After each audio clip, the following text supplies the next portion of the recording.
రాజ్యాలు వెతికి నీకు తగ్గ వారిని తీసుకొచ్చి నీకు పెళ్లి చేస్తా పెళ్లి ఆడతావా బాలిక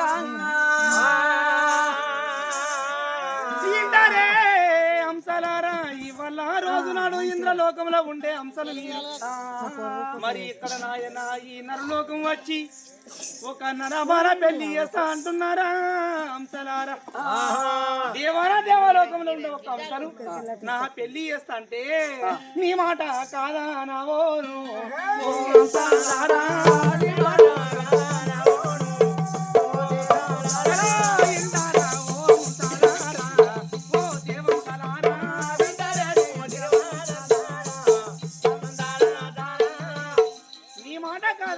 నాకన్నా ఎక్కువ అందగానే ఉండాలి అందంతో పాటు గుణ గణాలు ఉండాలి అతనికి అవును చక్కని గుణమున్న మహారాజును వచ్చి నాకు పెళ్లి చేస్తాంటే నీ మాట కాదని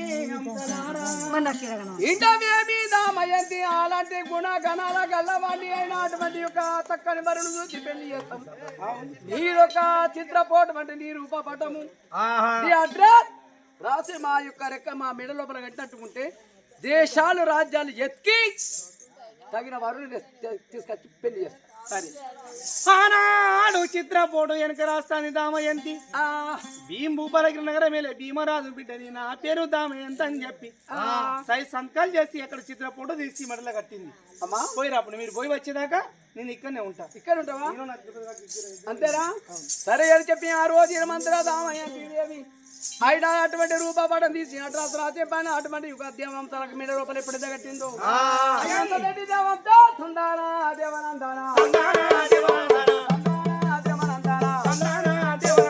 పడబడరే కాను కొట్టి పడబడరే కాను కొట్టి ఆకాశం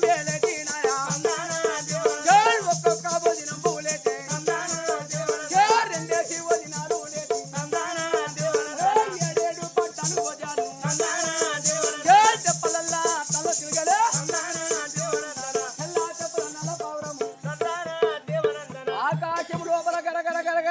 తూర్పు పడబర ఉత్తర దక్కన 4 దేశాలు వెతకంగా అయినటువంటి ఒక ఎవరు ఈశ్వరగిరి నగరం ఈశ్వరాజు కుమారుడైనటువంటి చక్రవర్తి రాజు అయినటువంటి యొక్క గణగుణాల గల్లవాడే రాజు ఆనాడు పాండురంధ్ర పుత్రుడైన హర్జనుండయ్యా గరగరిన వాడు గరమైన వాడు తుత్త తల్లని ముఖము రాగి భూచరము గల్లవాడు ఎడమ సంగలి ఎండి చుక్క పడి మత్తంటి పుట్టు మత్త గల్లవాడయ్యా అలాంటి లక్షణాలు ఇద్దరిలో ఉండని చెప్పి ఆకాశంలో ఉన్న పక్షుడు తందానా దేవందానా ఈశ్వరగిరి నగరమయ్యా ఈశ్వరగిరి నగరమేమి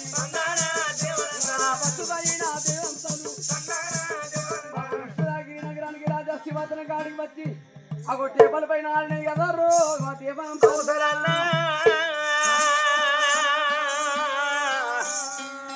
దేవముసలన్నా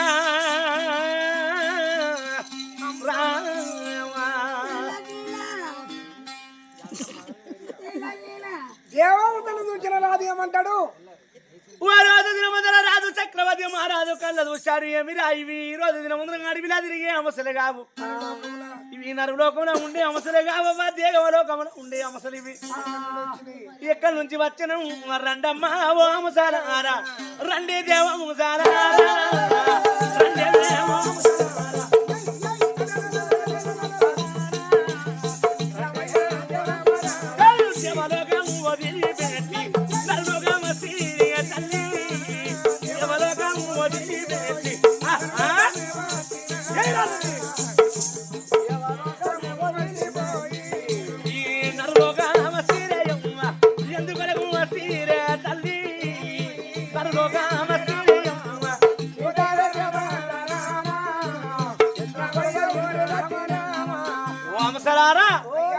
మరి నరులోకంలో ఉండే అంశాలు కావి దినమందుల 2 ఒక్క వంశాలు 2 పక్షులు ఎప్పుడు వచ్చినాయో ఓ అంశాలారా మరి వీరోజు దినమందుల 4 దేశాలు వెతికి ఒక చక్కని కళ్యాణం చూసి నాకు పెళ్లి చేస్తానని చెప్పి పలికారు మరి తల్లిదండ్రులు లేని ఒక బాలుని నాకు పెళ్లి చేస్తానని చెప్పి పలికారు నరులోకము కాదు ఒక దేవలోకం నుంచి వచ్చిన 2 దేవంశాలు నాకు పెళ్లి ఎప్పుడు చేస్తానని చెప్పి అన్నారు నేను తప్పగా పెళ్లి ఆడేదన్నాను తప్పగా పెళ్లి ఆడేదన్నాను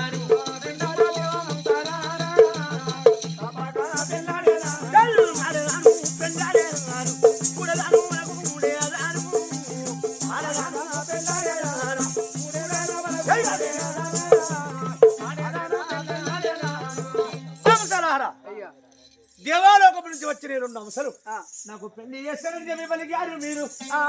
నాకు ఎటువంటి కన్యని పెళ్లి చేస్తారో తప్పకుండా పెళ్లి వాడతానే అవసరారా. ఇడవే మీన చక్రవర్తి మహారాజా అయినా మా మెడ లోపల ఉన్నది అన్న చిత్రపటం ఈ రూపపటం చూడు నీకు నచ్చినట్టుకుంటే పెళ్లి చేస్తా చెప్పి ఆ రూపపటం తీసి నా చక్రవర్తి మహారాజుకి ఇచ్చారు. చూడండి ఆ, ఓ రోజు దినమందున నాయన ఒక రూపాపటం ఎప్పుడు ఇచ్చిండు. చక్రావతి మహారాజు ఎప్పుడు కళ్ళ చూసిండో ఎవరిని దమాయంతిని ఎప్పుడు కళ్ళ చూసిండు. నా కళ్ళా కూరేది ఈ కూరచ్చే కళ్ళా కూరేది ఈ కూరచ్చే జగన్ నీ కొరిగేలా కళ్ళా కూరేది ఈ కూరచ్చి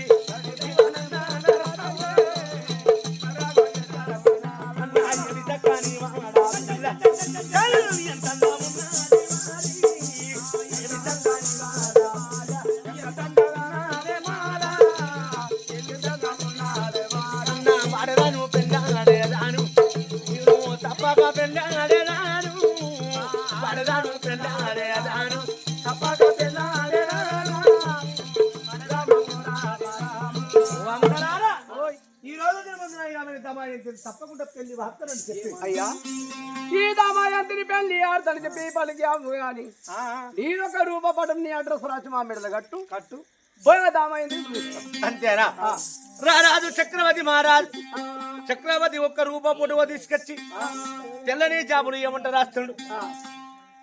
నాది విశ్వదాగిరి నగరం, నా తండ్రి విశ్వదా మహారాజ్, నా తల్లి ఒక భూదేవి, నా పేరు చక్రవర్తి రాజు. సుఖమైన సోమవారం నాడు తప్పకుండా ఒక దమాయంతిని పెళ్లి వాడతారని చెప్పి జాబు కమ్మలు రాసి ఒక దారముతో వల్లి అవసరా మెడలేసిన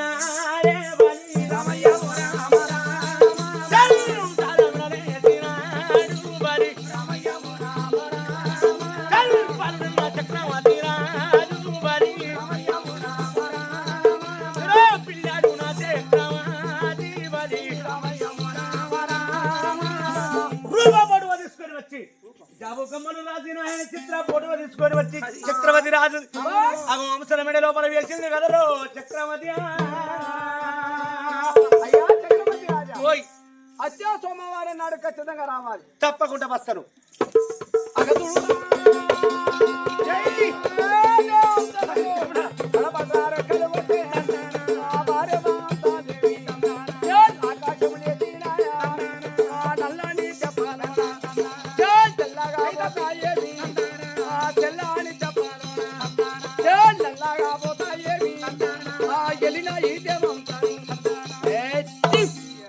తండ్రి దేవంతలయ్యా రెక్కలు కొట్టి ఆకాశము లేచి నల్లని తెప్పలోన తెల్లంతలు తెల్ల తెప్పలోన నల్లంతలయ్యా అది అటువంటిది ఆ దామయంతి ముద్దరికొచ్చి భుజాల మీద అన్నాయి కదా రో అయ్యా అయ్యా దామయంతి నాయన పక్షుల మెడలో ఉన్న చిత్ర ఫోటో అది ఎప్పుడు పట్టిందో చిత్ర ఫోటో మలిపి చూసింది. అబ్బా ఏమందగా ఏం చందగా ఓం సలారా నారాదు ఎట్లా ఉంటాడు అనుకున్నా నా తల్లి సుందరంగుడావా నాకు ముద్దునిస్తేనే చాలు తల్లి ఈవని ప్రేమ బంధం తీరినట్టు ప్రాణసకుడావా నా పక్క నుండినే చాలు తల్లి నాకు భాషకు వప్పంగాలు గురించినట్టు ఈ రాజుతో నేను ఒక్కసారి రతికెళ్తేనే చాలు నాకు ఇంద్రవైభోగ్యం చెందినట్టు ఇలాంటి రాజుకు నేను భార్యనైతేనే చాలు నాకు తీర్థయాత్రలో తిరిగి వచ్చినట్లు ఓ రాజ చక్రవర్తిని అంద చెందలు చూద్దామంటే ఈ పాడు మనసు పాడుగాను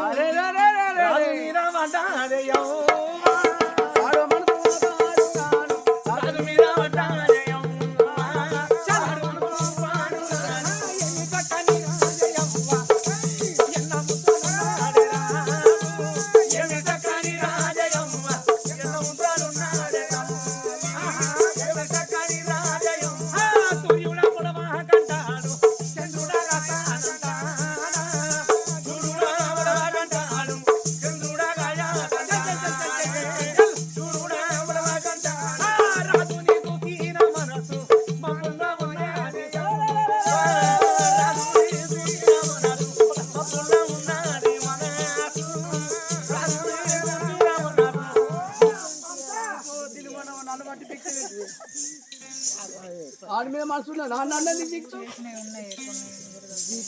ఏమి అందగాడే హంసలారా వీరుడు చురుడు విక్రమార్గుడు దిక్కల తీరుడు చుక్కల జనుడు తప్పిల్ల తప్పి ఇలాంటి వాడు దొరకుడు నా అదృష్టం ఉన్నదే తల్లి తింటారా ఓ హంసలారా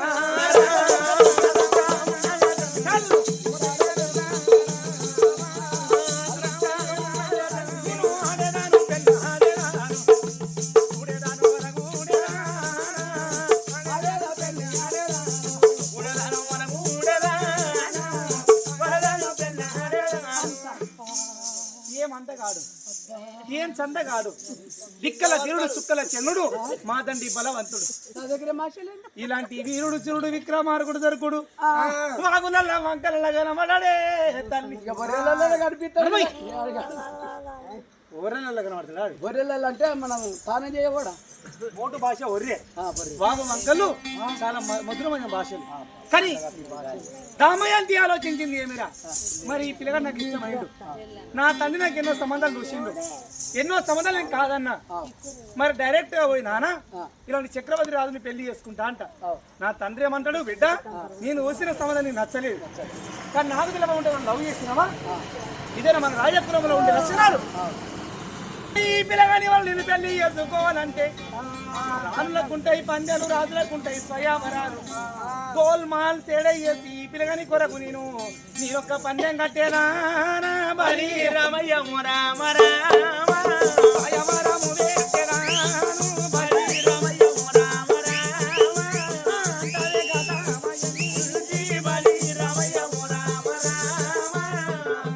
స్వయావరం పెడతా స్వయావరంలో ఈ చక్రవర్తి రాజును రప్పిస్తా ఈ రాజు మెడలో పూలమాల వేసి పెళ్లి చేసుకోవాలని చెప్పి హంసలు చెప్పింది హంసలారా సొత్తమైన సోమవారం నేను పందెం కడతాను చక్రవర్తి రాజు ఒక జాబకం పంపిస్తాను ఇదే నా మాట అని చెప్పి కన్నా తండ్రి వంట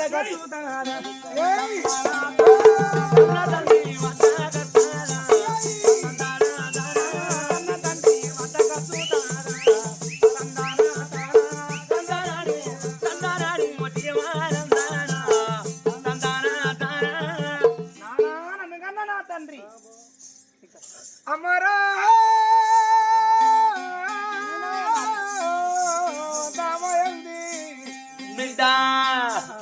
ఎందుకొరకో వచ్చినవమ్మా అమ్మరా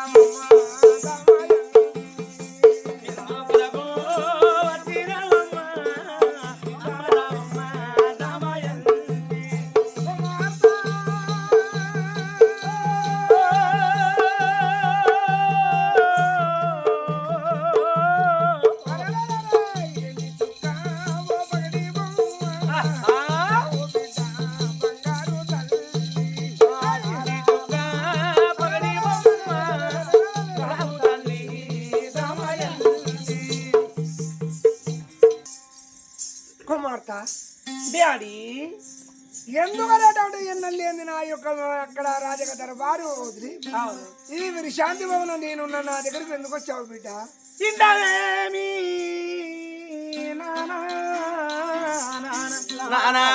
ఎన్నటి నుంచో నాకు పెళ్లి చేయాలని చెప్పి నీకు ఆలోచన ఈ రోజు నాకు పెళ్లి మీద ప్రేమ కలిగినాదా లగ్గ మీద భ్రాంతి కలిగినాదా పెళ్లి మీద ప్రేమ కలిగినాదా లగ్గ మీద భ్రాంతి కలిగినాదా పెళ్లి మీద ప్రేమ కలిగినాదా లగ్గ మీద భ్రాంతి కలిగినాదా పెళ్లి మీద ప్రేమ కలిగినాది లగ్గ మీద భ్రాంతి కలిగినాదా పెళ్లి మీద ప్రేమ కలిగినాది పెళ్లి మీద ప్రేమ కలిగింది లగ్గ మీద భ్రాంతి కలిగింది కానీ నేను పెళ్లి చేసుకుంటా కానీ నాన్న పెళ్లి కన్నా ముందు 4 దేశాలు వెతికి 4 రాజాలు వెతికి చక్కని వరకు చూసి పెళ్లి చేస్తా ఏ అద్దునా ఎల్లెన్నో కదా 4 దేశాలు వెతికి చక్కని వరకు చూసి పెళ్లి చేస్తా వద్దు నాన్న ముక్కు మొగందలని వాళ్ళకు ఇవాళ అందిస్తుంటున్నావు కానీ నాకు నచ్చదు నాన్న రాజులకుంటాయి పంద్యాలు రాజులకుంటాయి స్వయంవరాలు అవును నేను పెళ్లి చేసుకోవాలంటే నేనొక్క పందెం కట్టేదాను స్వయంవరం వేసేదానా నేనొక్క పందెం కట్టేదాను స్వయంవరం వేసేదానా నేనొక్క పందెం కట్టేదాను స్వయంవరం వేసేదాను నేనొక్క పందెం కట్టేదాను స్వయంవరం వేసేదాను నేనొక్క పందెం కట్టేదాను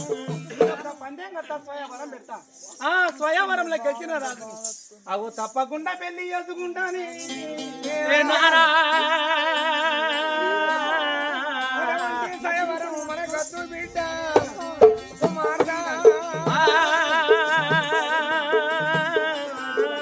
అటువంటి బంధము మన గద్దు బిడ్డ అటువంటి సయవరము మన గద్దు బిడ్డ కుమార్తె అమ్మ రామమ్మ నా బిడ్డ నా కన్న తల్లి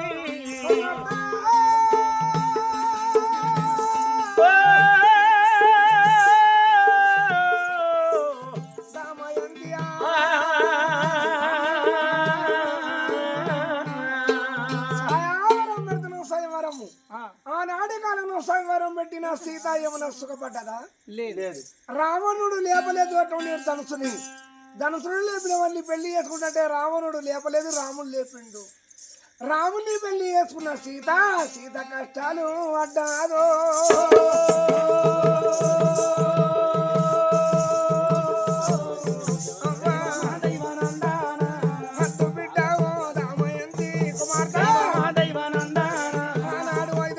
భార్య పాంచాలి అక్కడ ద్రౌపది దేవి మత్స్యంత్రమును కొట్టిన వాళ్ళని పెళ్లి చేసుకుంటే ప్రపంచంలో ఎవరు మత్స్యంత్రమును కొట్టలేదు. పాండునందన కుమారుడు అర్జునుడు మత్స్యంత్రమును కొట్టి 5 కష్ట భార్య అయినాడా. మానవులతో ఎన్నో కష్టాలు పడ్డది బిడ్డ. అటువంటి పందెము మనకు వద్దు.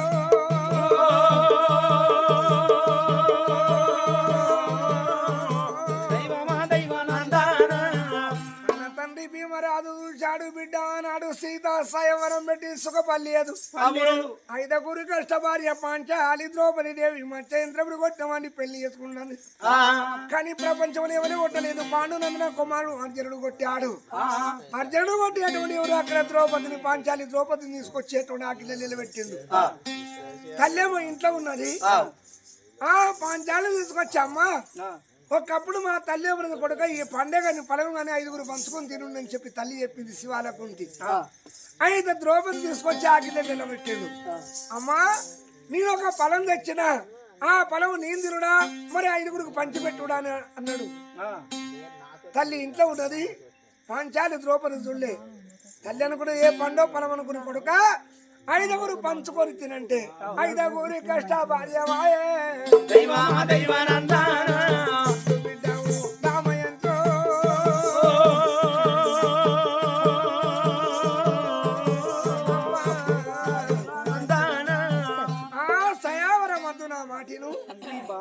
చక్కని వరను చూసి పెళ్లి జానకి దేవి పందెం కట్టింది బిడ్డ. రావణుడు లేపలేదు, రాముడు లేపిండు.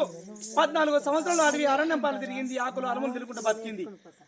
ఒక యువరాణి ఉండి రాదు అక్కడ రాముని ఎంబడి వెళ్ళిపోయింది బిడ్డ. అలాంటి బాధలు మనకు అద్దు బిడ్డ, అలాంటి బాధలు నీకు రావచ్చు బిడ్డ అంటావు. ద్రౌపది పందెం కట్టింది మత్స్యంత్రం ఎక్కడ కొట్టామని పెళ్లి చేసుకుంటాని. అలాంటి పందెం మనకు అద్దు బిడ్డ అంటావు. నాన్న ఎవరెవరో పందెం కట్టిండు, ఎవరెవరో అడవి లోపల భోగించారు. ఎన్నో కష్టాలు వచ్చినాయి, ఎన్నో బాధలు వచ్చినాయి బిడ్డ. అలాంటి బాధలు నీకు ఎలా వస్తాయో బిడ్డ అంటున్నావు. కానీ ప్రపంచంలో వాళ్ళ చరిత్రలో ఉండిపోయిండు. మనం ఉండలేకపోయినా కానీ చరిత్ర అనేది ఉండిపోతుంది. కానీ నేను పెట్టేది ఓ చిన్న పందెం, ఏ పెద్ద పందెం కూడా కాదు నాన్న. దేశాల ఒక జాబులు పంపించు, కానీ తూర్పు ఉత్తర దక్షిణ పడమట రాజులు రావాలా. వచ్చేవాళ్ళు అందరు పెళ్లి కాని యువరాజులై ఉండాలా. పెళ్లి కాని యువరాజు మన రుద్రవరంలో సింహాసన పైన కూర్చోవాలా. నేను ఒక పూలమాల చేత పట్టుకుని వస్తాను. 1000 మందిలో ఏ రాజు నాకు నచ్చుతాడో, ఏ రాజు మెడలో పూలమాల వేస్తాను. గతనికి నన్ను ఇచ్చిన పెళ్లి అయ్యాలేనా.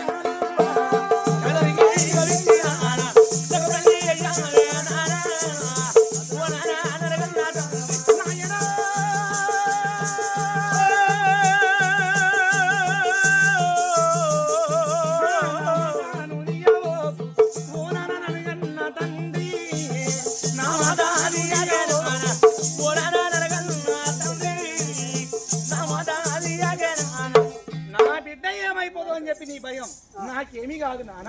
పందెంలో గెలిచిన వాళ్ళు ఎవరు అదృష్టం ఉంటే ఆ విధంగా అవుతారు. నేను పెట్టే పందెం మంచిదే. ఎవరి మెల్ల పూలమాల వేస్తే అగో అతనికి నన్ను ఇచ్చి పెళ్లి అయ్యావు నానా.